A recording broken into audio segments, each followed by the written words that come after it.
துணி புதுசாக இருக்கும்போது நம்ம அழகாக அதை எடுத்து பத்திரமா வச்சு பார்த்து பார்த்து போட்டு பரவசப்படுவோம். அதே நாளடைவில் கிழிஞ்சிருச்சுன்னா அது எங்கே போகும்? சமையல் அறைக்கு போய் தட்டி பிடிக்கிற துணியாக மாறிடும். மனிதர்கள் வாழ்க்கையும் அப்படிதான். இது ஒரு கவிதையில் அழகாக சொல்கிறார் கண்ணதாசன்.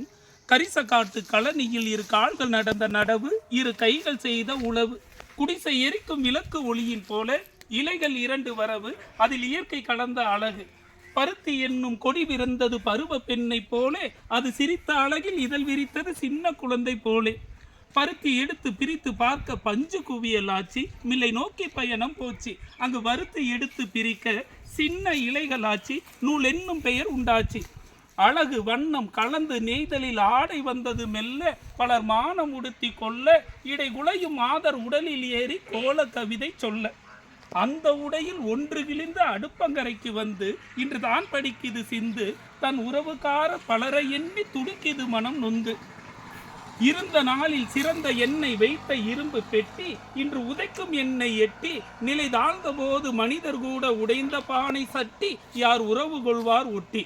ஆம் நண்பர்களே, நம்மளுடைய நிலை, அந்தஸ்து, பணம், செல்வாக்கு, புகழ் தாழ்ந்து போய்விட்டால் உறவினர்கள் மட்டுமல்ல, நம் உற்றார்களான குடும்பமே நம்மை தள்ளித்தான் வைக்கும். நிலை தாழாமல் வாழ்ந்து கொள்வதுதான் நமக்கான கௌரவம். ஆகவே மதிப்புடன் வாழ வேண்டுமென்றால் கல்வி, பணம், புகழ், செல்வாக்கு அத்தனையும் நாம் பெற வேண்டும். வாழ்க. வணக்கம்.